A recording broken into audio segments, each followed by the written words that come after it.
Welcome to Discover Indie Film. I'm your host, Jeff Howard, and I've got filmmaker Ashley Cahill with me. Hey, Ashley. Hey. All right, so Ash is in London. I'm in LA, so this is on Zoom. So if you have complaints about audio quality, just blame the Zoom Corporation. But it's great to talk to you. Thank you. Yeah, so we just talked a good long while. The podcast before this one, you can hear all about Ashley and his film First Person, a film about love. I gotta say, I love that film.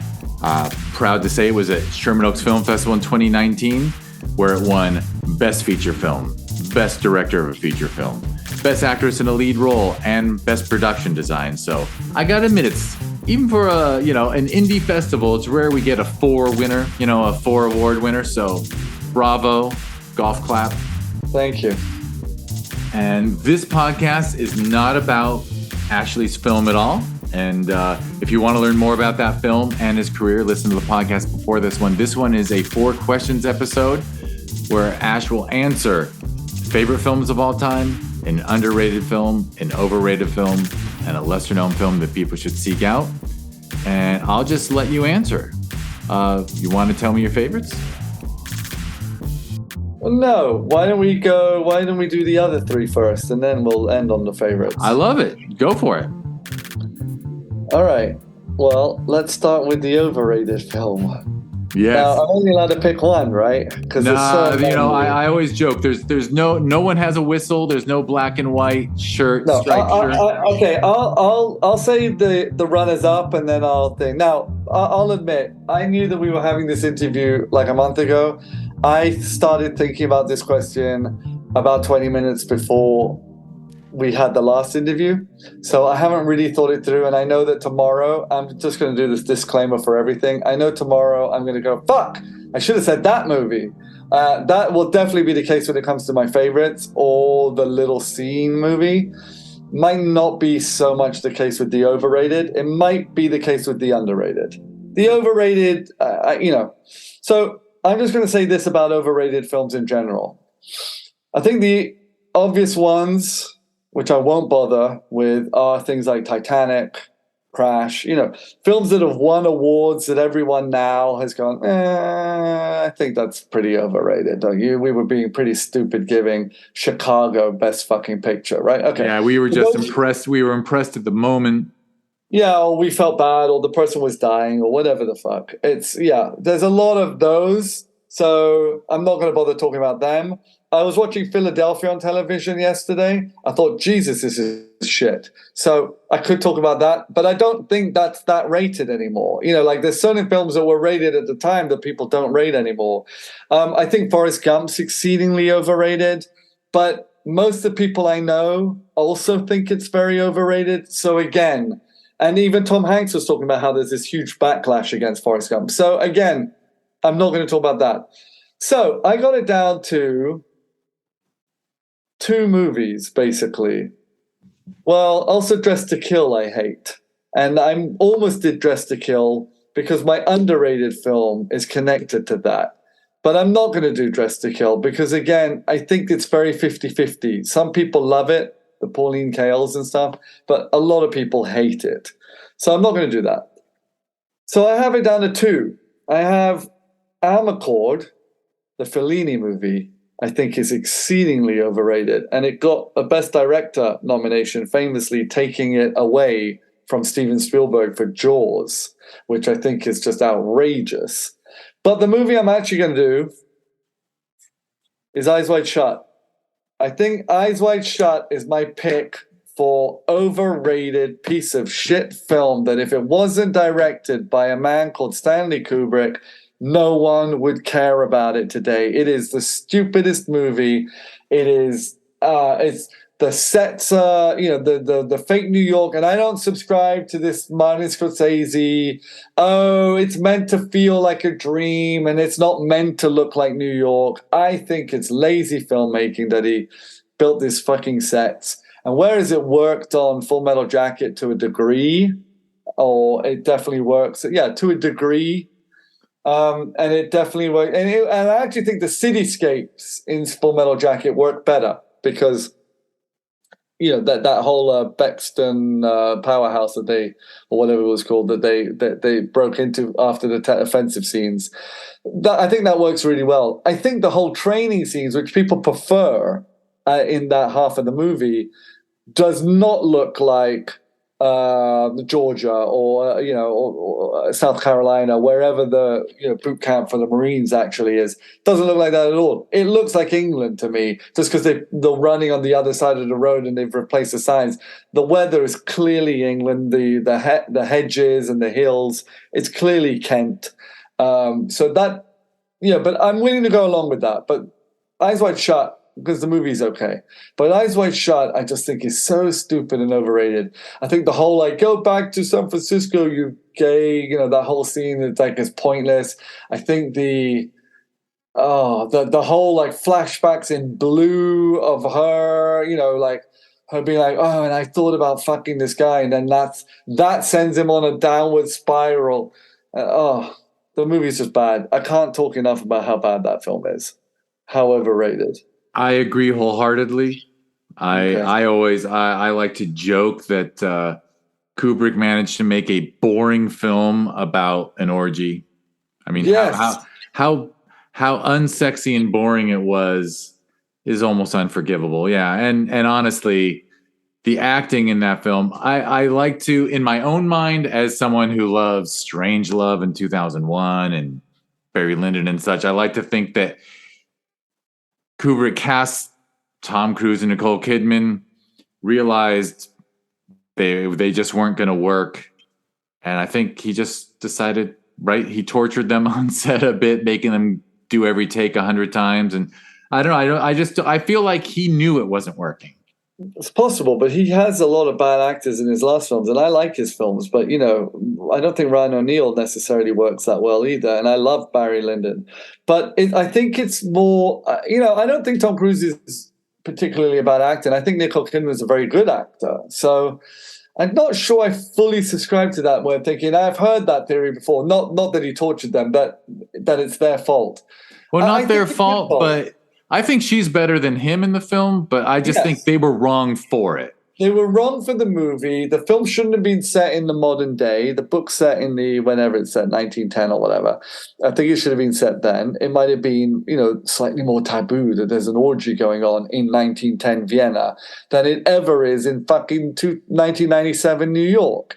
First of all. Also, you know what? If you're going to spend longer shooting a movie than David Lean spent shooting Lawrence of Arabia, it doesn't need to be Lawrence of Arabia or Apocalypse Now, but it's got to be more than a fucking kitchen sink drama like Eyes Wide Shut. I'm sorry. You can't spend 3 years shooting this film, or 2.5 years actually shooting it. They hit over 200 days or whatever it was on set and end up with Eyes Wide Shut. That's a fucking joke, and you're pulling one over us, and you are no longer the director you used to be. Of course you're not. It's not just that you're old, and I do think that often, Altman obviously managed to do Gosford Park, and there have been exceptions. But often, when you get old, you're no longer in touch, obviously, and you're not really making very interesting films. Certainly not if you're trying to be shocking or trying to be, out there. It's been a long time since Clockwork Orange, when you were shocking and out there. So by the time you're coming to Eyes Wide Shut, you're no longer with it. But more to that, I remember, and I don't really like Truffaut that much, but Truffaut talks about in one of his letters or books or some interview, somewhere I read it, he talks about how, it's outrageous that directors take time between movies and think that they can just go back to it. Like, no artist or piano player doesn't practice and then just assumes they can play in a symphony after not having played the piano for a long time or not having painted for a long time. So, unfortunately, most directors do have to spend 2 or 3 years sometimes to try and get a movie made. Now, they didn't have to in those days. It was easier. But for Kubrick, who was, a king, who could easily have gone Warner Brothers to make his films whenever he wanted, to have spent 12 or 13 years between Full Metal Jacket and that one, and you've aged. How the fuck are we, to believe that you can make the caliber of movie that you made before? And yes, he researched his films well, and yes, he took time, but actually, 2001 is 8, I think, and Clockwork Orange is 71, and Barry Lyndon is 76 or 5, I think. So it's not that big a jump between those films. And then, the other one's 79, I think, or 80. Yeah, but yeah, he was even if there's working, 2 to 3 years in between, he's working on. Yeah, he's working doing in the cinema research the whole time. and he's working on them, and he's there. There's a reasonable gap between Strangelove and 2001, but the amount of research and set building that had to be done into 2001 is understandable. And he still came out in 68, and Strangelove came out in 64. It was meant to come out in 63, but they were meant to have the screening, but then Kennedy got killed that weekend, so they postponed it because it seemed a bit callous to be making fun of American imperialism the day that the president gets murdered. But short of that, so it gets pushed to 64, but it's still a 5 to 4 year difference. I don't know. Anyway, I think that's probably. I'm with you, and I think it's probably why Full Metal Jacket. That was a full 7 years after Shining. Like he clearly didn't spend 7 years putting Full Metal Jacket together. No, and I think it suffers too. I think it's a good movie. I don't think it's a masterpiece. I don't blank, and I love Kubrick. He might be my favorite director. On the set of First Person, we had, it was a joke, but it had a mod of what would Kubrick do? Whenever it was like, well, let's not do it again, or let's not, it became an ongoing mantra. Well, what would Kubrick do? But the truth is, I don't really. I think once you get to The Shining, I don't even rate that film that highly. But I think it's got some great moments and very famous things. But The Shining he's gone over the hill there. It's the beginning of the downwards hill, and it's still a better movie than most, but it's not really on the level that 4-picture window, which is an almost unbeatable 4 films in a row. And I like Lolita a lot too, so you could make it 5 films, but I don't think Lolita is quite on the level of those 4. But it's like, and then of course he's made masterpieces before that. Paths of Glory is clearly a masterpiece, but it's not in a row. He does Spartacus between them. So it's like, but those films are of a different caliber. I don't know. I even think The Killing is of a different caliber to The Shining and Full Metal Jacket. And that's just, it's a cheap noir. Yeah, I don't know. Yeah, no, I'm with you. I agree. But I wouldn't say that they're completely overrated. Whereas Eyes Wide Shut, I think is just a bad movie. Yeah, for sure. All right, underrated on the other hand. It's between 2. I'm sure I could think of others, but right now it's between 2. Body Double, the Brian De Palma. If you like porn and if you like music videos starring Frankie Goes to Hollywood, and if you like films about films that don't really make any sense and terrible makeup on a guy that's meant to be like a Native American Indian, but it also isn't, and if you like girls getting killed with a fucking drill, then what's not to like? This film has it all. Maybe I will go with Body Double. But here's the thing. I don't think it's quite as underrated as my other film. However, it's a lot better than my other film. So, whereas Body Double, I think, is a film that most people hate, but De Palma fans love, and now is getting reevaluated by, the film buffs, the Tarantinos of the world and whatever, Noah Bums of the world who like Body Double. This other film is much more a guilty pleasure film, so I'm going to go with this one.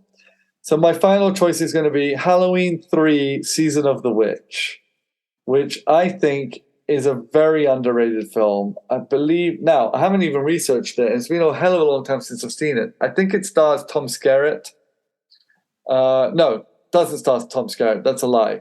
It stars the guy from Maniac Cop. I can't remember. I pulled it Tom Atkins. Yes, that's who it stars. The king of the B movies, who looks like Tom Skerritt but isn't. That's who it is. It stars him. and it's got a great soundtrack. And My Alarm Clock is the commercial from it. The Silver Shamrock commercials that they have throughout the movie. It's got the guy from RoboCop in it. The guy who runs OCP. You call this a glitch? Him. He's in this, and it's just a really good, cheap, Corman-y kind of horror movie that has nothing to do with Michael Myers. Now, Halloween, the John Carpenter 1978 movie, I think it's 78. Don't think it's as early as 76. I think it's 78. Halloween is obviously a masterpiece, and it's hard to outdo it. And in fact, they never have. And they keep doing these fucking Halloween movies with Michael Myers, and they might as well just be Jason films, which were never good. None of the Friday the 13th are good. Although I do quite like Friday the 13th final chapter, and I quite like Friday the 13th Jason Lives 6, which is also maybe a contender for underrated because it's fucking hilarious and it's very meta. I think it's written by the guy who wrote Scream. I think it's written by Kevin Williams. Anyway, Williamson or whatever his name is, but I don't know. Back to Halloween 3 though, which is more underrated.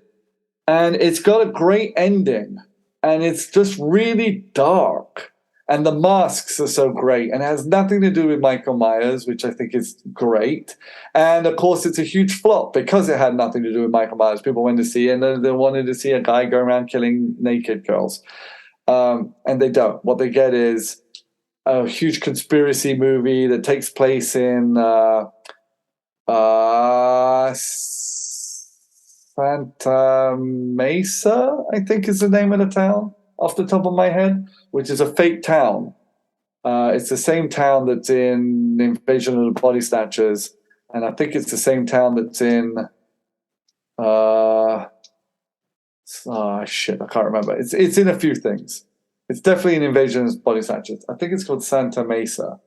Anyway, and it's also in Halloween 3. And yeah, I don't really want to give anything away other than, yes, it's cheap, it's hokey, it's corny. I mean, I'm not expecting people to go see it like, oh my God, this guy said it was underrated. It's not rated. So I rate it a little bit means it's underrated. So yes.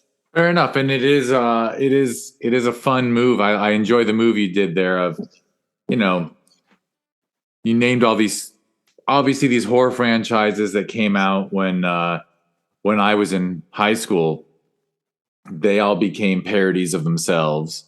And it sounds like this one, they were aware of it and just went the opposite direction and abandoned Michael Myers, abandoned the silliness of the genre, and just went for something else. They didn't abandon the silliness of the genre. Okay. They saw the silliness of the first two and they doubled down on it and they raised it a lot. It's a lot sillier, but it's, it's good. It's got a great ending. I mean, really, the ending is the whole movie. And the masks and the commercial. There's this commercial that's constantly on in every fucking scene, and it's great. Well, I got to say, it backs up a theory I've had since I was young, which is it's all about the ending. A so-so film that has a wonderful ending, you walk out of the theater saying, I love that film. And if it's great for 90 minutes and then the last 20 minutes suck, you walk out thinking, I didn't like that film. Yeah. No, exactly. And, the guy I think the director worked with John Carpenter a lot. He was either, I can't remember if he's an editor or an art director or something. So I think he worked on Dark Star, and I think he worked on some other things that Carpenter did. So, yeah, I think it's worth having a watch. It's good. All right. So what's the next question? So the next one can be lesser known? Lesser seen films. Yes. Yeah. So I got two ideas for this one. One is a better movie than the other. One is called The Hill. It's by Sidney Lumet. So already it's a big director. And it stars Sean Connery. And I really think people should see this movie. It's very British. Sidney Lumet doing a very British movie, and it's black and white, and it went to Cannes, and I think it's 66, 65, 66. Might be a little later, but it's definitely 60s. It's Connery at the height of Bond, and he was wanting to do something not Bond. And he's not wearing his wig, he's pretty balding, very balding in it. And it's about a prison, an army prison for soldiers during World War II. Not a prisoner of war camp. They're not prisoners of war. They're actually soldiers. And I think it's in World War II. It might not be. It might be Korea. I think it's World War II, but I think it's during combat. I'm not sure. The guy punched his senior officer and got...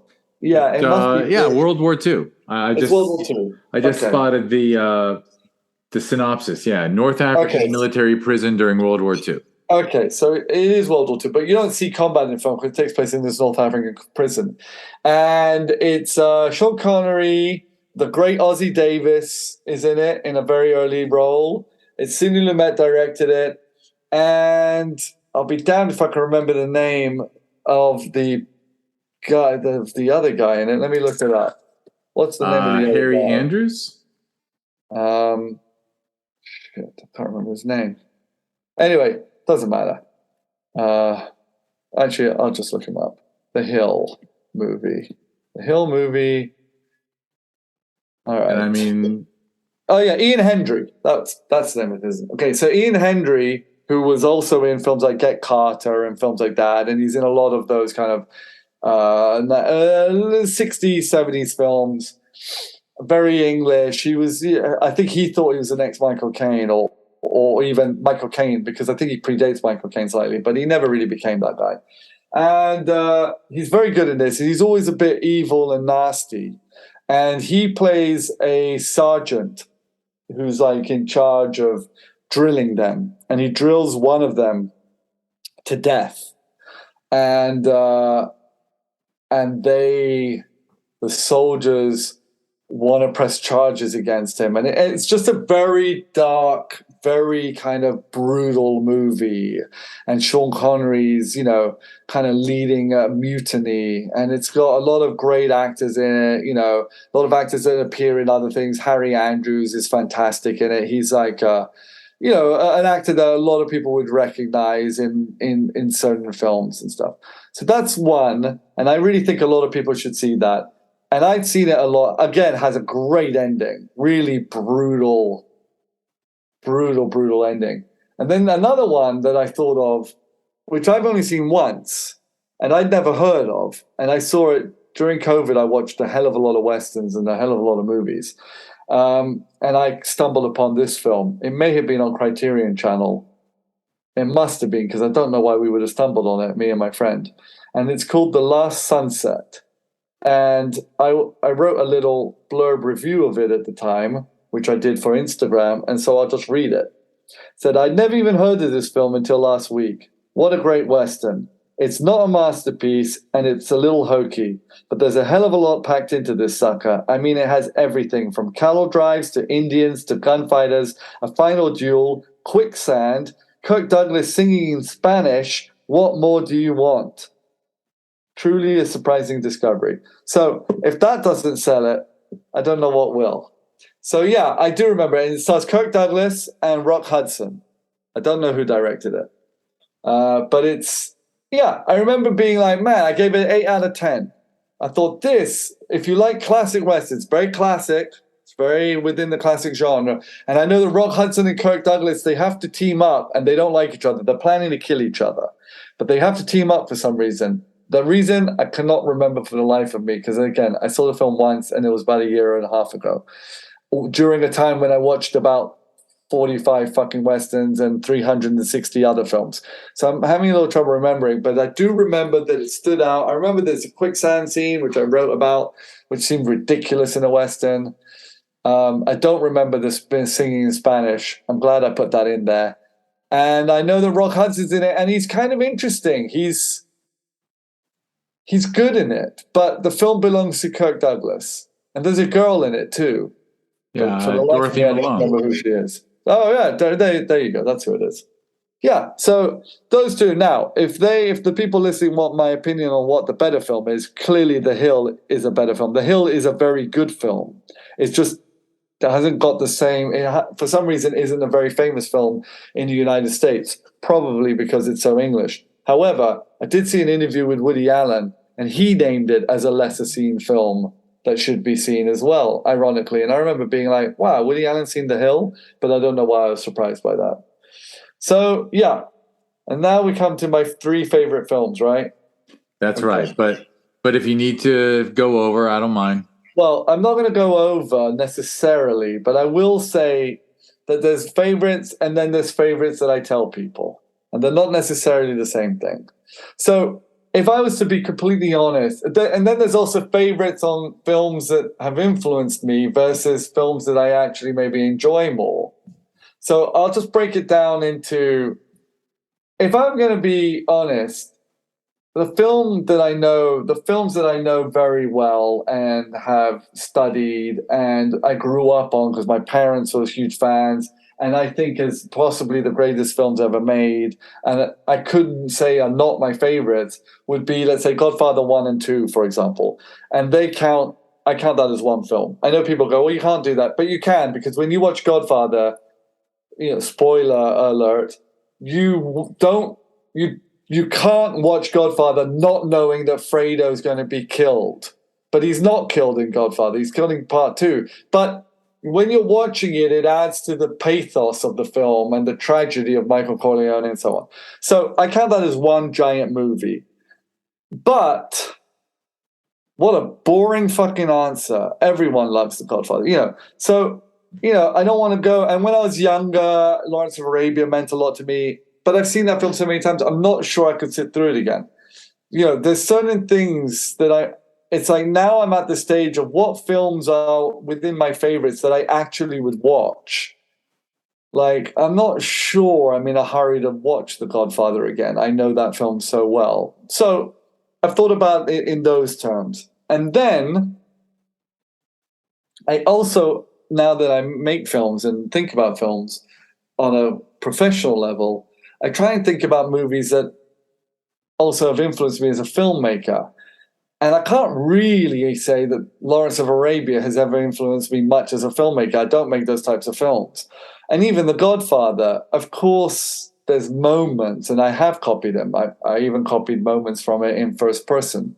I shot her against the window and she turns around, and I was basically copying where Michael's standing by the window and Fredo's being like, yeah, I'm smart, not dumb like people say. That whole scene in Godfather 2. But on the whole, it's a hard film to really be influenced by because it's so specific. So, with all of that in mind, I'm not going to name those films or, foreign films or things like that. Bergman. So I'm going to start with The Long Goodbye.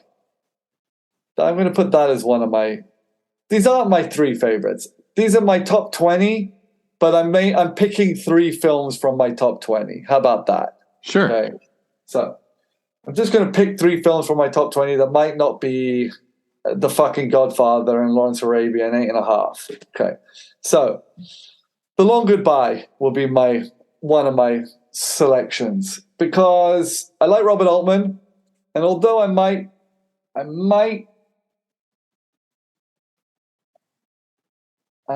say McCabe and Mrs. Miller is a better movie, but I like The Long Goodbye. If I want to hang out with a movie, I'm going to hang out with The Long Goodbye. I like Elliot Gould in it. I don't like him in everything. I like the LA of it, the LA-ness of it. I like Sterling Hayden. I think it's fun. Yeah, I like that movie a lot. So The Long Goodbye is going to be in there. I saw it not that long ago in the cinema in 35mm print with Elliot Gould in attendance, and that was fun. It was early in the morning though, which was less fun. But yeah, anyway, so I like that movie a lot.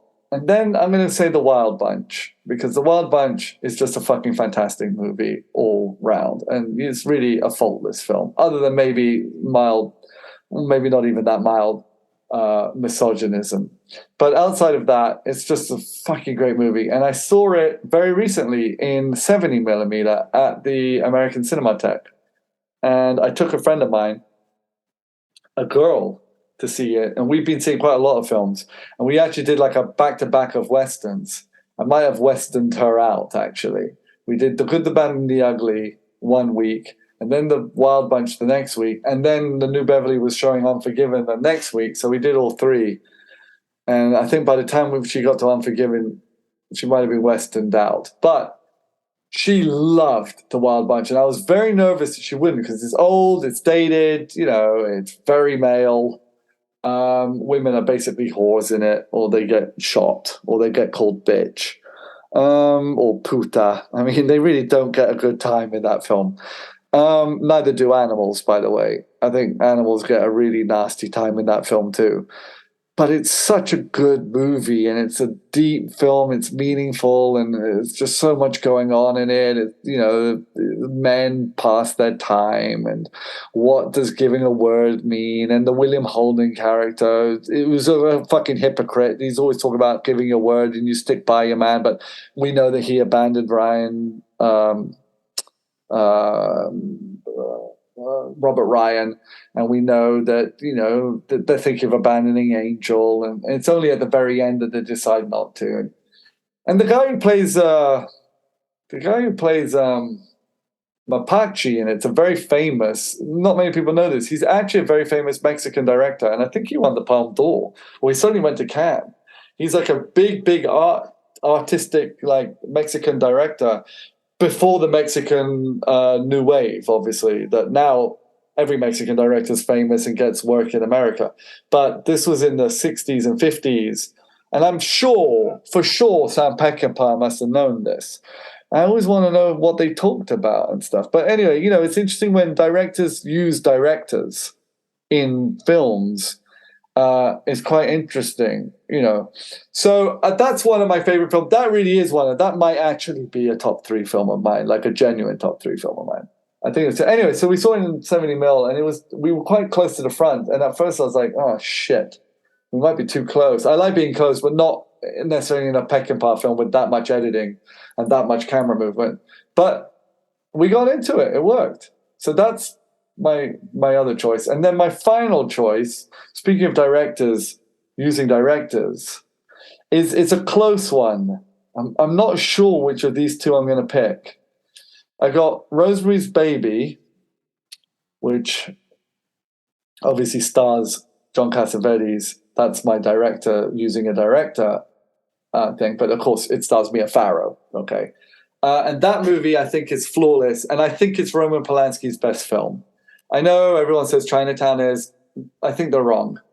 I think Rosemary's Baby as a pure cinema, purely directed film, from a director's point of view, if I'm going to copy a film, if I'm going to steal moments from it and how it's put together, the pacing of it, Rosemary's Baby and the humor is flawless.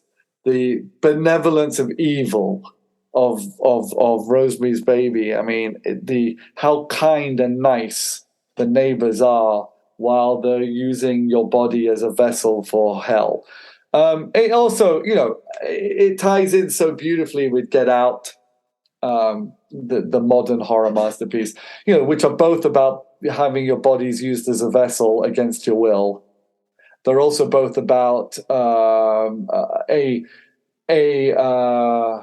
what's the word I'm looking for? A people that is oppressed people. Yeah, or oppressed, or where you're put to the side, subjugated. Yeah, well, no, not subjugated. I'm trying to think of a different word. Marginalized. Yeah, marginalized. That's the word. A marginalized group of people. Yes. Yeah, so in the 60s, women, and in the now African Americans. But it's very, it's and it's all done very kindly, and it's all done with nice white people. And I think those two films are very. I'm sure I'm not the only person who've come up with that concept. I think they're very connected. I know that Jordan Peele is a Rosemary's Baby fan, 100%. It's only now that I'm thinking about it that I'm seeing how many connections there are between those two films. Wow, there really are a lot. But anyway, Rosemary's Baby, I think Get Out is a masterpiece, but Rosemary's Baby I grew up on, and I just think it's just a great film, and all the little touches, the cab, the guy when they get in the cab, it's not a cab, they get in the car waiting for them, and the guy kind of like nods. There's the driver kind of nods back at camera, or they hear. It's all those little things. Polanski's really good at doing that. He has those. There's someone. What are they doing? He's drilling a hole. It's a manual drill though. One of those old-fashioned ones that you have to actually turn. He's drilling a hole. I think he's drilling a spy hole into a door as they're walking past. Early in the movie, it's like later in the film. It's like in Chinatown. There's a couple of moments where like Nicholson shows up at the house and he turns and the guy's cleaning the window of the car and it's squeaking. That's what made him turn. And then later on, when he goes back to Mulray's office, the guy's taking the name off the door because he's dead, and you hear it. And he opens the door and the guy's kneeling. And he looks up and he closes the door again. Polanski's very good at just putting in these little characters in the background. And Rosemary's Baby is full of that. It's all that, and great little lines. It's so many great lines in that film. He was in Luther and Albatross, or, there's so many good lines. I can't remember them now that I'm on the spot. But that film's really a great, all of them witches. And it's a great, great movie. The other film, and I steal from Rosemary's Baby all the time. The other film that I steal from all the time, well, this is a bit of a lie, actually. So I'll qualify it first. I actually steal from Taxi Driver way more than I steal from this movie. And I guess Taxi Driver's a better movie, I suppose. It's got a better score. Obviously, this film doesn't have a score. And it's better written. It's probably better acted. But if I had to pick one Martin Scorsese movie, it would actually be Mean Streets, not Taxi Driver. There's something about Mean Streets that I keep coming back to. Now, when I make movies, even in first person, I often watch Taxi Driver once, with the sound off often. I'm just watching it for camera movements, because Taxi Driver is still cheap enough. Like with the equipment he was using, which was more bulky, you could probably recreate a lot of that with cheaper equipment today, smaller equipment. It's still cheap enough that he's not, if you watch Dolly, it wobbles, in Taxi Driver, it clearly wobbles and stuff. And yes, he's using a Fisher dolly because it goes up and down as well. But, you're clearly on location. Like the scene where De Niro's talking to Jodie Foster in the room for the first time, where she's like, the cigarette when it goes down, and he's like, God damn, and he walks around her. I know that the cameraman's having to lean back against the wall as he's having to pull focus. Like, they're not using movable walls. It's a fucking disaster. The sound is terrible in some scenes. The Talking to Me scene, the sound is so bad. You can hear all the noise coming out from outside the apartment.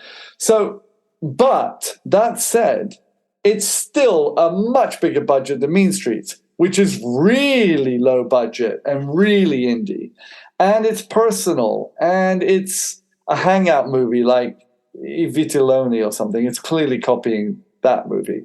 And I don't know, although I definitely copy the camera work of Taxi Driver more, I think Mean Streets is a deeper movie. Taxi Driver is a character study. It might be the all-time great single character study of a person, or certainly of a crazy person.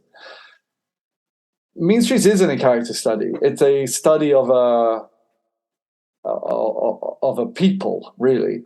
Yeah, it's a culture. Yeah, and it's a culture. It's a study of a culture, and it's clearly personal to him. Very personal to him. Yeah, it really is.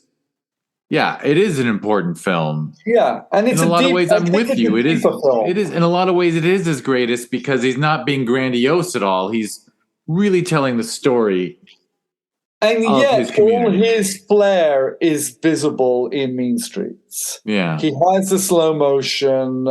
He has the rock and roll. He has the 1950s music and the Genovese Napoletana music that he's also likes, that he puts in once in a while. It's a lot more in Mean Streets than his later films, but it's there. He has his film references.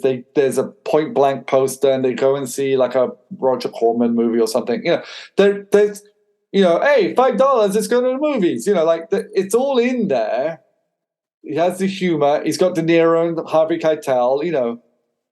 He's got the racism. He's got the things that his films deal with. But even on a technical level, De Niro's entrance into the bar in slow motion to Jumping Jack Flash, I almost think is the most important cinematic moment this side of Citizen Kane, because that starts every fucking slow motion rock and roll moment that Scorsese then perfected later. It almost starts there.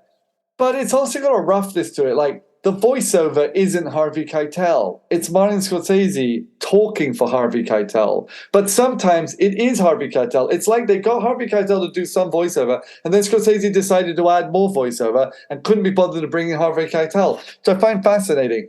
The opening lines, for example, you don't make up for your sins in the church, you do it on the streets, you do it at home, the rest is bullshit. You know it. That is Martin Scorsese. And then at first you go, well, okay, he's just saying it because it's his film, but then the rest of the film is going to be Harvey Keitel. But it isn't, because the whole part where he's like, the sin, the burning, there's the outside pain, and then there's the inside pain of the hell, and there's the burning of your soul. And when he's got his finger in the fire and he's burning himself, and he's like, but the inside pain's the worst pain. You don't fuck with that pain, and I'm like, but that's Martin Scorsese, but then there is some Harvey. I don't know why I'm stuck on that. Also, there's a lot of unquestioned things. There's unanswered things in Mean Streets. There's the whole. Well, first of all, we're not entirely sure about the relationship between. I don't mean their friends or their cousins and stuff. They're not cousins, actually. They're friends. Teresa is De Niro's cousin in that film, and she's sleeping with Harvey Keitel. But there's something has happened in the movie before the movie begins. And I've even seen Scorsese talk about it, and he doesn't answer it, or he claims not to know, which is fine. I've written films where I don't know the answer, and it pisses some producers off. And I'm always like, why do I need to know the answer? It's the characters that have this fucking relationship. Let the actors figure it out. But I think, something has happened between De Niro and Harvey Keitel's characters before the film begins that has made Harvey Keitel feel guilty. And the whole Francis of Assisi is brought up throughout the film. Francis of Assisi didn't run numbers. That great line. There's all these moments because he's trying to be religious. He's trying to be a better person. And he runs numbers, and he runs, restaurant people out of business in restaurants for his uncle, who's clearly a mobster. And he's torn between these two worlds, and he's also driven by guilt, one assumes, or he's driven by wanting to look like he's a better person. It's one or the other. I always thought he was driven by guilt, and I think Scorsese does too. Doesn't mean that he's right, by the way. I don't think just because the director says something, it means it's the answer. It just means it's his answer. But I know Scorsese says he's driven by guilt, but he doesn't know what it is that has made him feel guilty. But my friend, this guy called Adam Riley, he thinks he's driven by wanting to be a martyr and not guilt. That he's driven by, I've picked De Niro, who's a fuck up, and I'm going to help him, and I'm going to be seen as a martyr, and I'm going to try and get him out of trouble with his money that he owes all around town, and specifically with the character of Michael, and this and the other. And I thought, that's an interesting, because there's that thing when they argue, and De Niro's like, you never did anything for me, you never done nothing for me, and and he's all crying and upset. And my friend Riley takes that scene, and he's like, yeah. De Niro knows that he's being used by Harvey Keitel, which I never looked at before. And I'm coming around now that I'm thinking about it to believing that there is some truth to that. That De Niro's resentment towards Harvey Keitel in that film is that he knows he's being used. And that's why he goes out of his way to fuck up, to kind of rub it in his face. And there's this great line. If I ever were to meet Martin Scorsese, I only have one question for him, which is why. I've never seen it asked in any interview ever. My question for Martin Scorsese would be, why does De Niro say, you got what you wanted? And it comes after, right at the end, before the driving, before the shot, before that, in the bar, when Michael comes and goes, what happened to the rest? Yeah, he's got $40. Where's the rest of it? $10. And he throws it at him. And De Niro goes, this money, $10 is good for a thing. It's not good enough for you. And then he lights it on fire. I've liked this because I fuck you right where you breathe. And he does that. And then Michael grabs him and De Niro pulls a gun on him. And he's like, yeah, you fuck. And he leaves.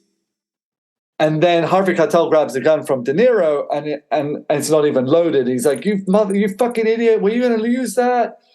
And the guy's like, oh, it's not even loaded. And then Harvey Keitel goes, we need a car. Let me borrow your car to the bartender because we got to get out of here. And the bartender's like, this isn't good. You guys go to a movie. Don't drive around. Like, don't be somewhere they can find you, which of course what they do, and they end up getting shot.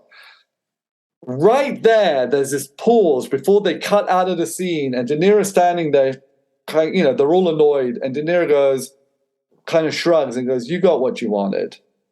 And I've never understood what he means by that. And my friend, me and Riley have talked about this scene many a time, and the best we've come up with is that, and it took a long time. It took Riley coming to the conclusion that De Niro thinks he's being used and that Harvey Keitel is doing it for martyrdom, that you got what you wanted, meaning you're now a martyr. That's what he means. And he may be right, but I've never understood, and I would like to bring it up to Martin Scorsese should I ever meet him, or I'd like someone else to bring it up to him. But that's what makes that line almost makes the movie for me. That moment and that relationship between them, I think is, it's like going back to the Wild Bunch, being right is my business, or being sure is my business. It's like there's these moments, it's not it's not the point, it's who you give your word to, that's what elevates these films, these moments. But Mean Streets, I think, is really, I don't know, it works on a different level for me. And I like hanging out with them, so that helps. I like watching the film. I find it funny and fun and backgroundy. But again, if I was to be honest, as a filmmaker, I copy Taxi Driver a hell of a lot more than I've ever copied Mean Streets shot for shot. But then again, Taxi Driver is copying Jean-Luc Godard. So maybe it's right that I pick Mean Streets more. I think it's a more original film. So, yeah. Excellent. Well, all right. I certainly appreciated your list. That's, it's funny now I have to, you make me wish I had, 36 hours in a day so I could go back and rewatch some things that I haven't seen for, my goodness, probably since university, but. Yeah, I think that's I'm going to throw out that as an LA movie, if people don't like The Long Goodbye, or no, they fuck them if they don't like it. But another very good LA movie, like The Long Goodbye, same period, is Shampoo. And I almost went with that one. But I think The Long Goodbye might be a better movie. At least it had, I don't know. But Shampoo, I think, is a very good LA. Like, when people go, what's your favorite LA movie? I always say Shampoo. Not Chinatown, not fucking Blade Runner. Shampoo's my favorite LA movie. But I'm going to go with Long Goodbye, just because I think it's maybe a better movie overall. But yeah, but out of those three that I ended up picking, well, I really picked four because I also picked Rosemary's Baby. I guess Mean Streets is my favorite of the four. Although Wild Bunch is close. But I think Mean Streets, I don't know, there's something about it. I think it's really a fucking good movie. So that's it on those. And they're all from. I don't want to get us on a final tangent. Kind of got to wrap it up. But They are all from New you're Hollywood. picking them from. They're in that wonderful era when the studios had the studio system had crumbled, and Scorsese and just a handful of people just started really pushing the boundaries. And yet I'm so bored of that era, and I'm so bored of people talking about that era that yes, I didn't even think of that now that you've pointed it out. I wish I'd picked films from the 80s and 50s, and because Treasure Sierra Madre is also one of my favorite movies, and it's a top 5 film. It's definitely a top 5. So I could have done that, but I went with The Wild Bunch because I watched The Wild Bunch more recently. If I just watched Treasure, I would have probably gone with that. You're right. They are all from that era, and actually, they're all directors from that era, except for Polanski, who slightly predates it, and he's also European, and Peckinpah, who also predates it, and that's why I don't. And Peckinpah's his own. He's his own world. He wasn't really. He was always the equivalent of an indie filmmaker. Yeah, and he's a bit like Kubrick. I mean, he does some of his best work in that period, but he definitely predates that period. And The Wild Bunch, as modern as it is in its editing and its violence, is very much a classically made Western. It's not. I mean, it's a revisionist Western, but it's not really like the later Eastwood films, and it's nothing like the spaghetti Westerns. I think it's much more of an American Western. It's nothing like McCabe and Mrs. Miller. I think he's much more rooted in that kind of Western. I think The Wild Bunch doesn't really feel 1970s. I mean, it's 69. I think the makeup and the color is clearly 60s, just like Rosemary's Baby is clearly 60s. But yes, The Long Goodbye is very 70s. Mean Streets is extremely 70s, and it's Scorsese, and it's Altman, and Shampoo's Ashley. And you didn't throw Jaws in there, but it's pre-Jaws, it's pre-blockbuster 70s. Yes, but Jaws is a top 5 film of mine. I just didn't bother throwing it in there. But Jaws used to be a top 3. It's probably a top 10 now. It might have dropped to top 20 because sometimes I think I put Alien above it. But I've been thinking about Jaws a lot. Jaws is like my friends know almost go like I'm the Jaws guy. Jaws is I think it's by far Spielberg's best film. I think he's done a lot of great films. I actually like Spielberg. I think he has a habit of ruining his films with his endings. But if you take those away, I think he's made some great, great movies. But I think Jaws for Spielberg is a little bit like Do the Right Thing for Spike Lee, where it seems possibly beyond their grasp. Like they just happen to have made this film that I'm not sure they could make again. And they've made other great films, and I think Spielberg's made way more great films than Spike Lee. But there's something about those films that it's like, it's almost accidentally brilliant, how brilliant you managed to make it. Yeah, just everything came together. Everything. And I say almost like Do the Right Thing because Do the Right Thing, I'm going to give slightly more credit. I prefer Jaws as a movie, but Do the Right Thing's written by Spike Lee. So it's even more his movie. But, it's not based on the source material and it doesn't have fucking John Williams helping you along. But Tarantino recently called Jaws the greatest movie ever made, movie as in blockbuster type movie. And, I don't think he's wrong. I think Jaws, more than Star Wars, more than any of them, is the fucking movie. I think it's so well made. It's so well edited. It's so, the characters and the background actors and everyone. There's not one townsperson that doesn't seem in place. Every line, when am I an Islander? You're never an Islander. Yeah. All those moments of, that's some bad hat, Harry. What a great movie that is. Yeah, no, I mean, I easily could have put Jaws in there. I only mentioned Jaws because I remember talking to you 3 years ago, and I think we compared your lead character in first person. Oh, yeah, she's the shark. She's the shark. Yeah, she's the shark. She's a monster. I completely agree. Yeah. I know, she is the shark. She is the shark in Jaws. And once you once you look at storytelling as human beings under threat, right? Most of the Bible is just human beings with some threatening presence coming at us.